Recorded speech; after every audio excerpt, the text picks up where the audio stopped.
Good morning, Stan.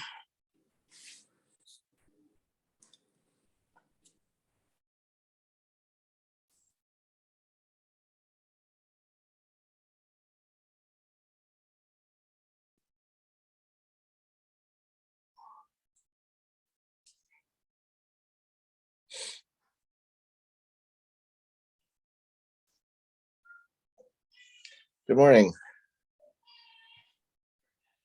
Good morning. Hi, how are you today? I can't hear you. I think you're on mute. No, looks like I'm not. Still not? Your volume up? I still can't hear you. Can you hear me? Yes, I can. Okay. Second. How about now? Check your speaker volume.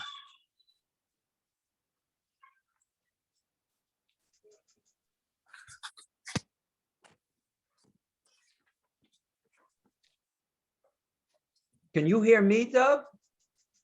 Yes.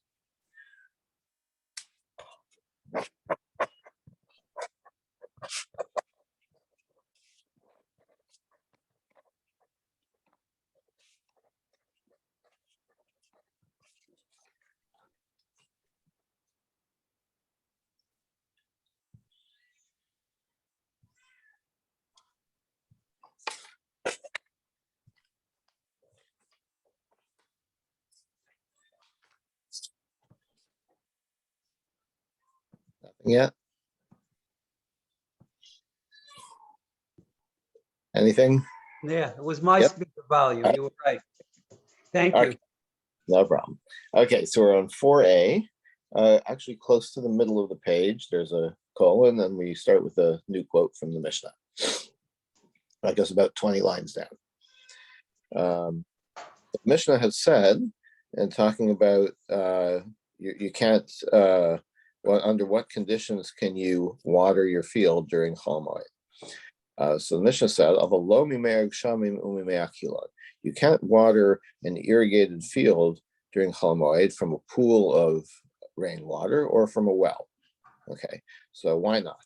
So the Gemara says, I understand the well water you can't use ikatir chayesera. It's hard work, right? To draw water from a well is a strenuous task, and something that is strenuous is forbidden on Chol Moed, even if it is permitted otherwise. But because of the difficulty of the task, it's prohibited on Chol Moed. So that's why you can't use well water, because it's hard work. But to take groundwater, rainwater that's accumulated at ground level, to take a pail of that and use it to water your field, that's not so hard. It's not like drawing water up from a deep well. So what's the problem there?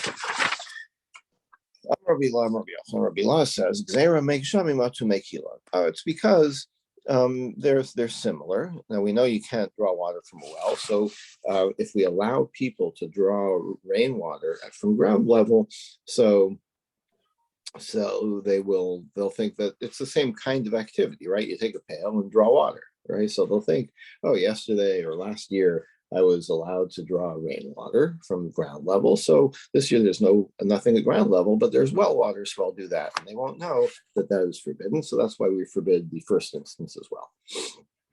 Rav Ashi has a different answer. It's really kind of the same thing. Sure, you have a depression in the ground and the rainwater gathers there. So at the surface level, it's easy to draw the water, but you keep drawing water, it gets lower and lower and lower, and you have to reach further and further down. It becomes almost like a well, right? So sure, when the puddle is full, it's easy to draw the water, but when the puddle has been depleted and it's further below the surface, the water is further below the surface, then it's like a well. So don't start with the puddle, because eventually it'll become as you draw the water, it becomes lower and lower and harder and harder. The Kamifl Gebru de Rabbi Zera. And what are they disputing about? The statement of Rabbi Zera. The Amar Rabbi Zera, Rabbi Bar Yirmiyah Mashmuel, Rabbi Zera says, if you have streams, rivers whose water source comes from a pond, Mutar lahashkos mehen b'chol Moed. You can draw the water from them on Chol Moed, because they're not going to run dry, right? So think about like Tibbetts Brook Park, for example. I think would be a good example if you're familiar with that, right? It's a brook, right? Tibbetts Brook, but in the park it becomes very wide and still. It's almost like a lake, right? Even though it's part of a river. So since that lake, as it were, is constantly being refreshed by the river, it's never gonna run dry. It's never the level is never gonna go down. So that's what he's saying. It's like, since the level is not going to go down, it's okay to draw water from there. That would be Reb Zera's opinion, but the other answer that we have saw earlier would not agree with Rabbi Zera, but has a different reason that you might come to confuse the idea of drawing water from the surface to drawing water from a well. Gufa. So let's re-examine that statement of Reb Zera. Amar Reb Zera, Rav Yirmiyah, Shmuel, Naras Hamoshim, Mami Nagami, Mutar Lo Hashkos Chol Moed. You can draw water from a lake that draws its water from a stream. Aser Reb Yirmiyah, Reb Zera. So Reb Yirmiyah asked him a question on this. Our Mishnah says you can't draw from a well or from rainwater, right? Rainwater on the surface. So aren't you concerned that this is like the Mishnah's case of rainwater on the surface? It's like, so what? It's being refreshed from a lake. But still, as you draw water from the lake, isn't the lake going to, the level going to decline? So he answered, Yirmiyah, my son. Here's the thing. We're talking about Rav Zera originated from Babylonia. And Rabbi Yirmiyah was in Palestine. Rav Zera moved or traveled from Babylonia to Palestine, and there's a different reality there. The rivers in Babylonia, they're like constant, right? I mean, you think of the Tigris and the Euphrates. I don't know if that's what he was talking about, but the water situation is much different there. The streams don't dry up. Okay, in Palestine, the water situation is much more fraught. You could have, you have all these dry wadis all the time, right? So Rav Zera answers him, listen, I understand your question. Your question is in Palestine, right? In Palestine, you're right. In Palestine, you have to be concerned that the water level is going to drop as you draw the water. That wasn't a problem in Babylonia where the statement was made. Where the statement was made, it's like, don't worry, you're going to draw water out of the lake. It's not going to diminish the lake because it's constantly being refreshed by the stream. Tanorama. That's interesting what you're saying, Doug, because if you remember, not too long ago, we had those massive rains and the Deegan on 232 up. I remember that, yeah. And a lot of that flooding had to do with the Tibbetts Brook stream underneath. That's right. Water raised and caused those massive car pileups there and inundated vehicles. It was just something unseen. Exactly right. Yeah, that's right. I already forgot about that, but now that you mentioned it, I remember we were out of town then, and I just saw the pictures, and I'm looking at a picture of the Deegan, and it was just place it. It's like it doesn't make any sense. I had to look 3 times to believe that the cars were actually floating, if you will. Yeah. Terrible. Tanarama, Rabbi Sad, Hapsikos v'habrechos shenismalu mayim erev Yom Tov. If you have ditches of water or pools that were filled with water from before the holiday, also hashkos me'em b'chol Moed. You can't use that water to water your irrigated fields on the Chol Moed. But if there is a water channel between them, and apparently it means a water channel that's fed by a spring, so it's a source of water that connects to them, then it's okay. Again, the idea would be if they're standalone, then you're going to decline, the water level will decline, it will become hard work, right? But if they're constantly being refreshed by spring water, then you don't have a problem. That's if most of the field that's being irrigated from that water channel and from that spring, most of the field benefits from that. In other words, um, then there would be enough, like you start watering the field, right? With this water, if there's enough water for the whole field, fine. But if you're going to start watering the field and then you're going to use up so much water that you're going to have to work harder to get more water out to finish the field, then that's a problem. Rav Ashi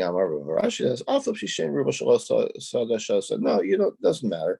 Doesn't matter if you can't finish most of the field with the water that's in there. Since you know that the water will eventually be replenished, right? Maybe it's at a slower rate, but it will be replenished. So you're going to say, okay, so I've got as much water as I can easily get today. I only did half the field. Tomorrow I'll come back. There'll be more water from the natural source. So I'm not going to trouble myself to work harder today if I know that tomorrow it'll be easier. So then you don't get into a situation of hard work on holiday. Rabbis taught, if you have a pool that water is kind of flowing or trickling into one field, you can take kind of the excess water and transport it to a second field that doesn't benefit directly from the spring. Vaha Avida the Pascha. So the Gemara says, well, wait a minute, we're talking about a trickle. The water, if you have enough water here for one field and you're going to take water from there to the other field, then you're going to cause the water to run out. And then what are you going to do? You're going to have to work harder to get more water. We're talking about where it's constantly being replenished. In other words, it's not a situation. This only works, is only permitted in a situation where the water source is going to continue to provide you enough water for your needs without extra. Are we talking about Shvi'it here, or what are we talking about? I'm sorry. Say again? Are we talking about Shvi'it here? Shvi'it? No. We're talking about Chol Moed. So beginning, the Mishnah said you can water your fields on Chol Moed under certain circumstances, as long as it's not Tirchei Yisera, as long as it's not too much. Right. Okay. Sorry. But if the water gets replenished, the basic principle is if the water is being replenished naturally, rate that you can't really deplete the water source to the point where you have to work really hard to get more water, then you're okay. But if you're going to deplete the water source so that in the middle of your operations you're going to have to start working harder, then that's Tirchei Yisera, so then you can't start that. It's interesting because I guess we're talking more about Pesach, Chol Moed. There's two Chol Moeds, Pesach and Sukkot, right? Sukkot, those are the two. Right. So when would you be watering the fields more? I guess in Pesach, I would think. No, I would think so. Yeah, that's kind of like you're waiting for the rains to come. Your right. harvest. There's no need to water the fields because you're hoping the rains will shortly arrive. Right. But Pesach, maybe it's the rains are just about ended or something, but you have water hopefully because it rained. Yeah. The crop is still growing until Shavuos is when it. Right. Yeah. Okay. We have a brisa. Rabbi Shimon says, if you have like a terrace, you have two beds of planted beds. One is at a higher altitude than the next. Okay. You can't draw water from the lower one and carry it up to the higher one, because again, that's too much effort for Chol Moed. More than that, Rabbi Elazar said, "Afilu aruga chetzia namuch v'chetzia gavoa." Even if it's like one plot, but it's part of it is higher and part of it is lower. So I don't really understand the difference between these two things. Like either it's terraced or it's not terraced. Like I don't understand. Maybe it's just like on a slope is what he means. Although it's not, that wouldn't be like half high and half low. It would be a continuous thing. So I don't really understand what the distinction is, but there's some situation in which Rabbi Elazar says is even more strict, right? If it's a clearly delineated, like maybe it's a further distance, right? But Rabbi Elazar is saying even if it's like one crop and it's terraced in such a way that there's a higher and a lower part, you still can't do it. That's still too much effort to take water from the lower one to the higher one. Tanaraban, Rabbi's taught, Madlim liyarakos kadei. You can draw, now we think that this means draw water for vegetables in order, if you want to eat them on Chol Moed. In other words, you have your cucumbers growing, and today is Sunday of Chol Moed, and you figure these cucumbers will be ready on Tuesday when it's still Chol Moed. So you can water them on Sunday because it is for the purpose of eating on Chol Moed. But if it's because your cucumbers are still growing, you're not going to eat them this week. They're still immature. They're going to be ready in a week or two after the holiday. Then you cannot water them because that's for the purpose of after Chol Moed. And again, this is due to if it's a significant effort to draw the water, presumably from a well or some other source where it's difficult to get the water. So that's why you can't do it on Chol Moed. The exception is if it's in order to eat on Chol Moed, then it's permitted. Ravina v'Rabba Tosfa havu ka'azle ba'archa. These two, Ravina and Rabba, were traveling. They saw somebody drawing water with a pail on Chol Moed. So Rabba says to Ravina, like, go put him in cherem, go excommunicate him. He's openly violating the rules of Chol Moed.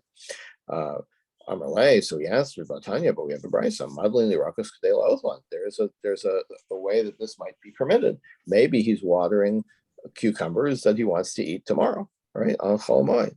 So it would be fine.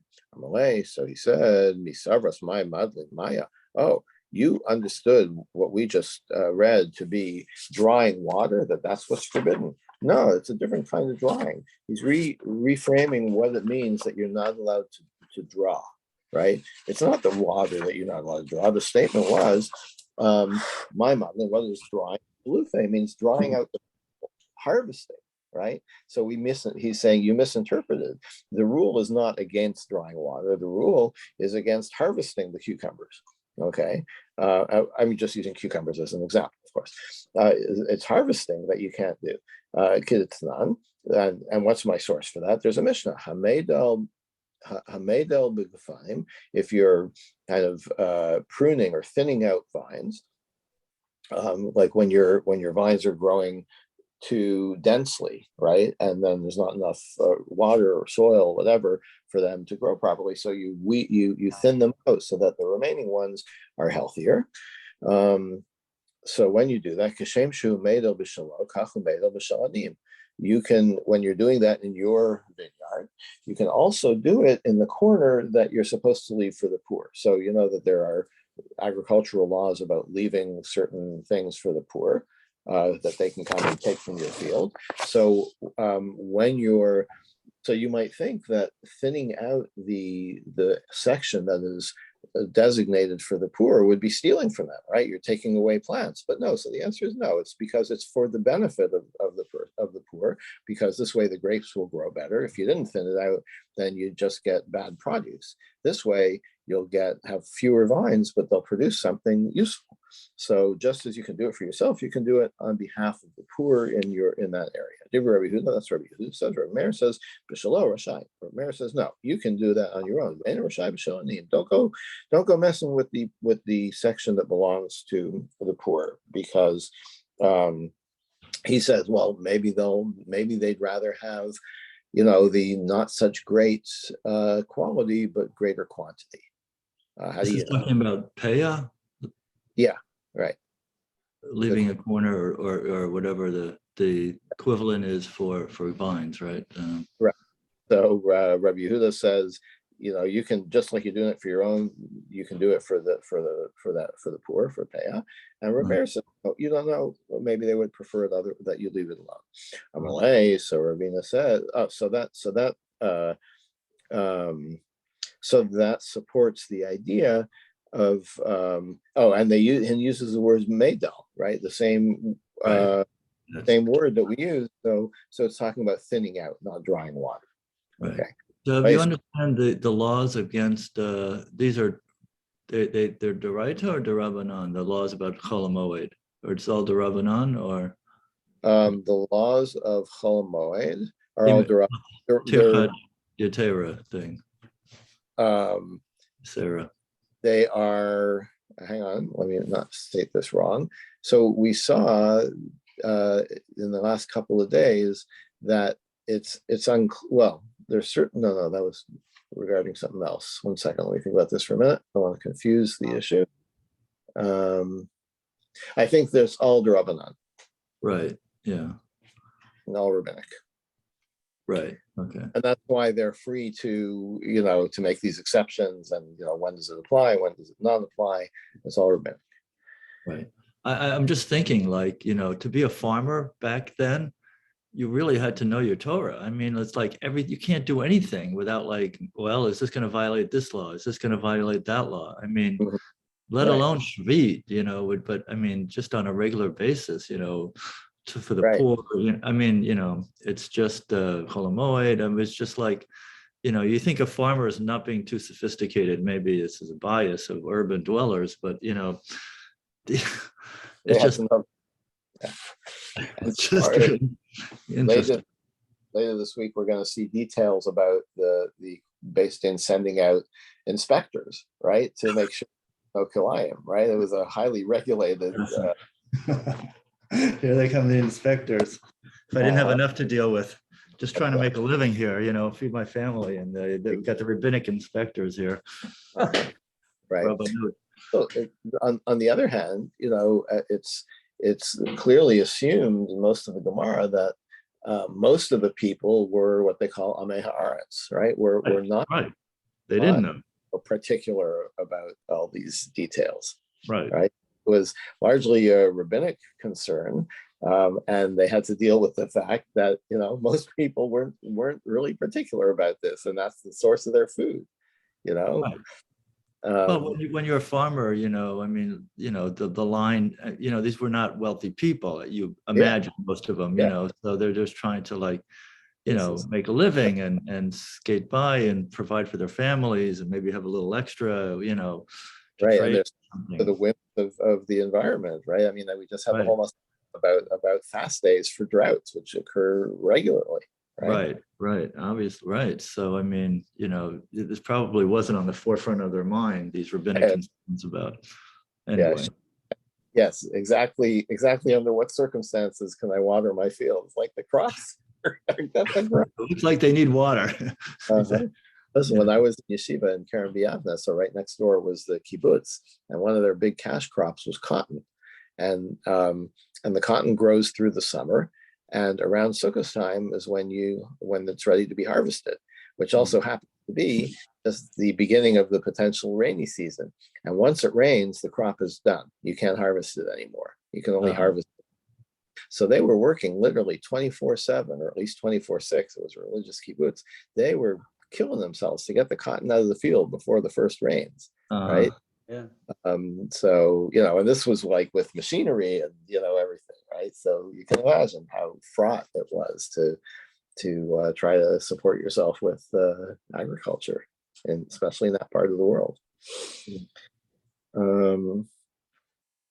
Let's see.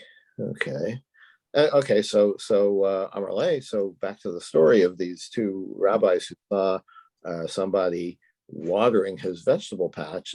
So one says, "Oh, that's not a problem. The problem is thinning out the vegetable patch, like actually harvesting." Amarle, but he answered Vatanya, but we have a brisa, modeling mayim lirakos k'dei. I have another source that uses the word modeling, drying, with regard to water, not with regard to thinning out the crops. So he answered, Tanya. Oh, if that's right, then you must be right. So in other words, he withdrew his assertion that drying meant harvesting. Drying actually means drawing water is forbidden. And so the answer that maybe this guy is drawing water because he wants to eat the vegetables today or tomorrow on Chol Moed, that was a satisfactory answer. They used the word in the Mishnah. Yes, but they're arguing over, like, what does that word mean? Does it mean drawing water? But in the Mishnah, it's clear that it means right. Eating, right. Doesn't it? I mean, yeah, I guess it does appear to be pretty clear. So I'm not sure what the source of the misunderstanding was, but right. yeah. Okay, next thing in the Mishnah. Ein osin ugios legfan. You can't make, Okay. we said this are ditches, as we're going to see. So, but the Gemara says, like, what does this word ugios mean? It doesn't mean cookies. It's modern Hebrew. What is an ugiya for the vines? My ugios, what is that? Rabbi says binke, which means ditches, right? Tani Lami we have a supporting brisa. Elohein ugios. What are these ugios? Bedidon shebeikre zesim v'shebeikre gefan. Bedidin shebeikre zesim v'shebeikre gefan. These are ditches around the roots of the olive trees and the grapevines. Okay, so the Gemara says, is that right? That means ditches. Rabbi Yehuda permitted the digging of ditches on Chol Moed for people in the vineyard. So how could he go against, if that's what the Mishnah means, how could Rabbi Yehuda go against the Mishnah? My answer is, lo kasha, not a problem. The difference is, the Mishnah says you can't dig fresh ditches. Rabbi Yehuda was referring to restoring or repairing existing ditches, which isn't quite as hard work. So that's why he permitted it. But digging new ditches is what the Mishnah prohibits. Rabbi Lazar ben Azariah Omer Enos Yinasam. Rabbi Lazar said in the Mishnah, you can't dig a new irrigation canal. So remember that the Mishnah was talking both about Chol Moed and Shemitah. So I understand on Chol Moed Mishum de Katarach, it's hard work to dig an irrigation canal. Why can't you dig a canal on Shemitah? The problem there is not hard work. You can work as hard as you want on Shemitah as long as you're not doing prohibited agricultural activities. So that would clearly be prohibited. Well, no, you're digging the water canal, but you're not actually watering the field, right? I know, but it's gonna cause the water to water the field, isn't it? Maybe that depends on what the water source is. Right. Okay. Annual, that digging the canal itself is not a problem. You say, I'm digging the canal for next year. Next year, I'll pour the water in, or connect to a water source or something. But you can't do stuff during Shemitah that will improve your crop for the next year. But this is not improving the crop per se, right? This is not like plowing the field, for example. That is, well, it's like, yeah. So plowing, yes. So I think we've seen that if you're doing an activity that will only benefit the field in a non-Shemitah year, like in the following year, that was okay. Oh, okay. Yeah. Right. Anyway, so what's the problem? So why is there a problem doing this on Shemitah? Pligor of Zera Ramal. Two opinions. Chanamar, one says, Mipnei Shanira Ka'oder. It's not that it's inherently prohibited, but it looks like, it's the same activity as like plowing or hoeing for the current year. Like, that you're digging a canal for the future, but what does it look like you're doing? It looks like you're preparing the field for this year. Mm-hmm. Or the other opinion, because you're while digging the canal, you're kind of turning over the earth, right? And the area immediately adjacent is now being plowed for that would make it easier to grow stuff this year. Right. So I mean, what's the difference, what the reason is, and bottom line is you can't do it anyway. It's so as Hanan pointed out, like if you're digging the canal and you know that the water is immediately going to enter the canal, right? So then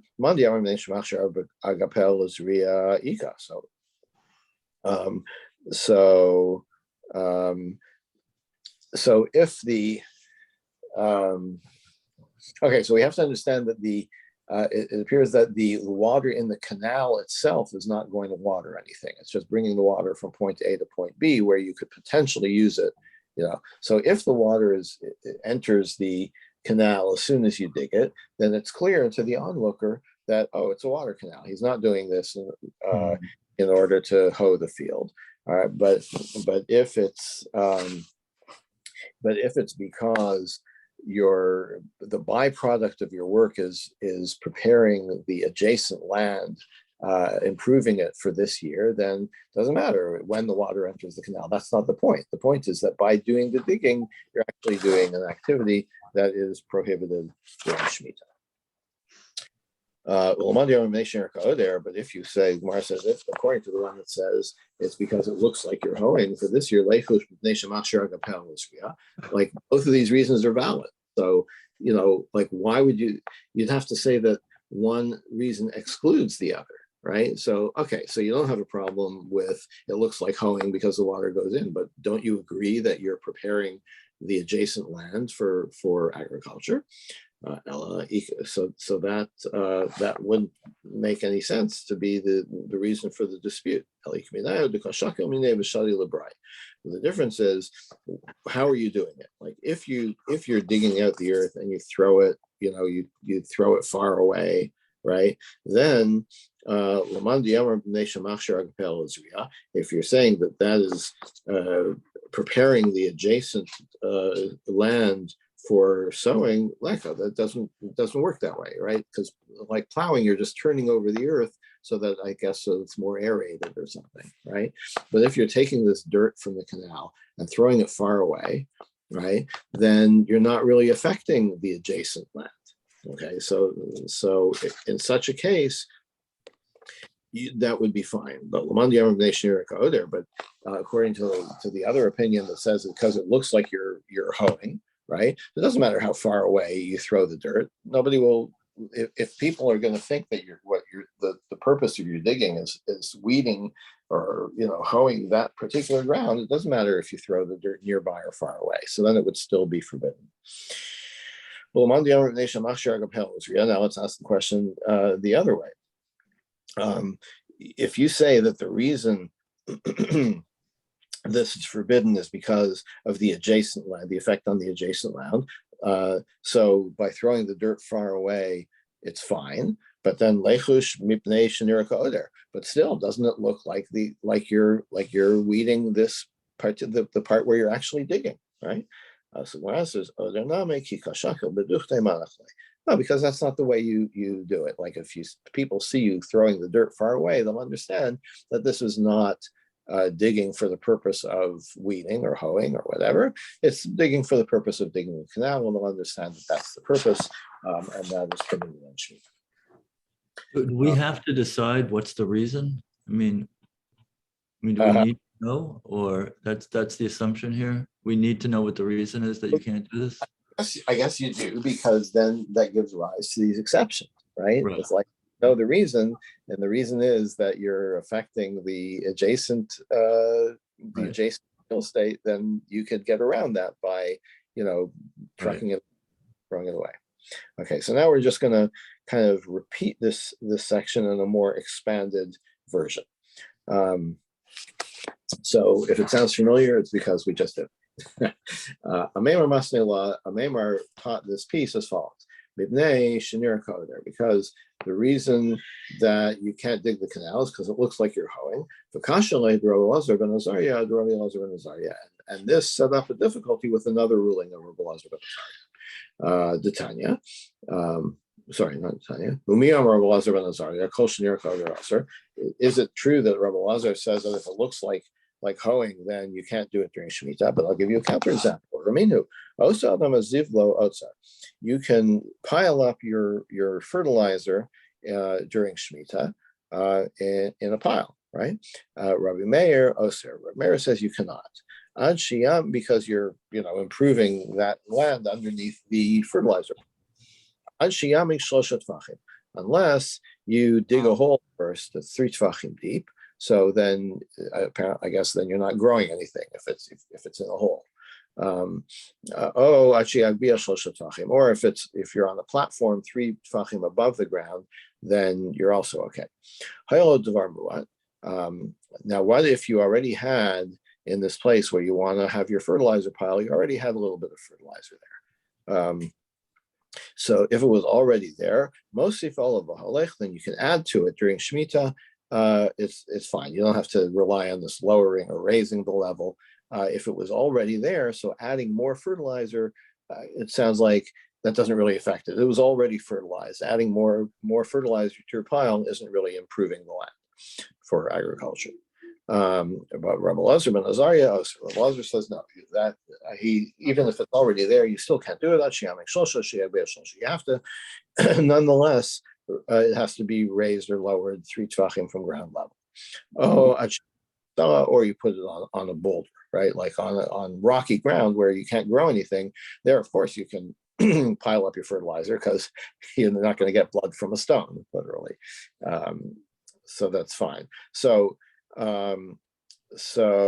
now Rabbi Elazar ben Azariah's solution of digging 3 tvachim into the ground in order to start your fertilizer pile, how can you do that, right? Didn't Rabbi Elazar say, isn't it Rabbi Elazar ben Azariah who says you couldn't dig your water canal, right? So wouldn't the same reasoning apply to digging a hole for your fertilizer dump, right? Reb Zera and Abba Ramal. So on this, Reb Zera and Abba Ramal had their dispute. One says that he already dug the hole, right, before Shemitah. So now you have a hole that is valid for dumping your fertilizer during Shemitah, so you can do it. In other words, you're correct. You can't dig the hole during Shemitah because of the same reason you can't dig the water canal. And the other says, no, like passersby are going to understand, look, he's got a wagon full of fertilizer. Why is he digging a hole? Because he wants to dump it there, not because he's hoeing. So people will not mix it up with hoeing. Okay. And I guess we'll stop here for today and pick it up at the very bottom of floor B for tomorrow's daf. Have a good day, everyone. Stay well. Bye-bye. Thank you.